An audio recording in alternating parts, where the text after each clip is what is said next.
Jednoga dana, kada je Mojsije čuvao ovce svog punca, iznenada je ugledao grm kako gori. Bio je zapanjen, jer je grm gorio, ali nije sagorijevao. Mojsije se približio da vidi o čemu se radi. Čuo je glas kako ga zove. Mojsije, ne prilazi bliže i izuj svoju obuću, jer je mjesto na kojem stojiš sveto.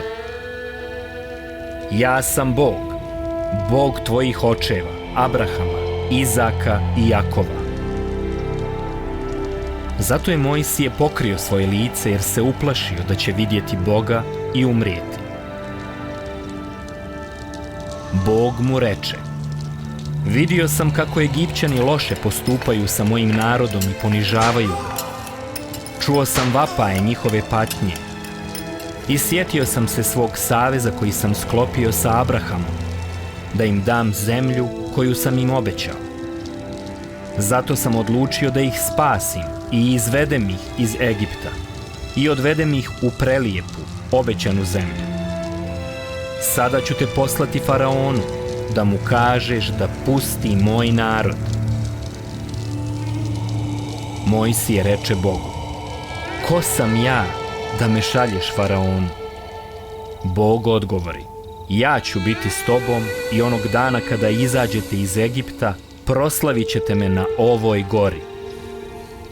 Mojsije reče: ako odem narodu i kažem da me Bog njihovih očeva poslao i pitaju me za njegovo ime, šta ću im reći?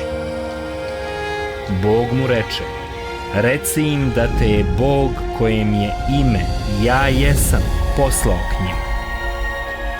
Onda Mojsije reče: ako me ne poslušaju i ne povjeruju mi, i ako kažu da nije istina da mi se Bog objavio, šta da radim? Bog mu na to odgovori: šta imaš u svojoj ruci, Mojsije? Mojsije reče: štap. Bog reče: baci ga. U isti tren štap postade zmija. Zatim mu reče: sada ga ponovo uzmi. Mojsije uze zmiju i ona odjednom ponovo postade štap. Bog mu reče: učini ovo, da ti povjeruju da ti se Bog njihovih očeva objavio.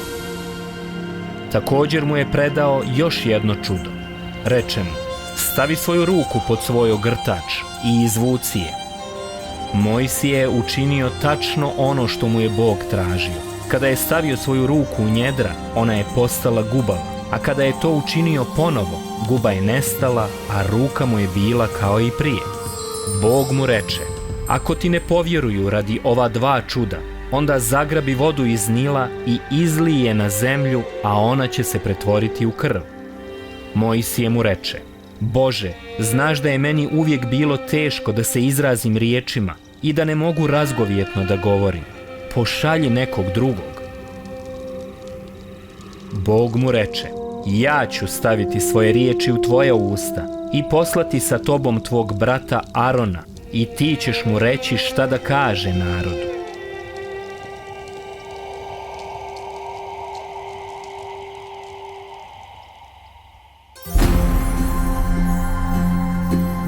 Mojsije je bio navikao da živi u palači, a onda je postao pastir.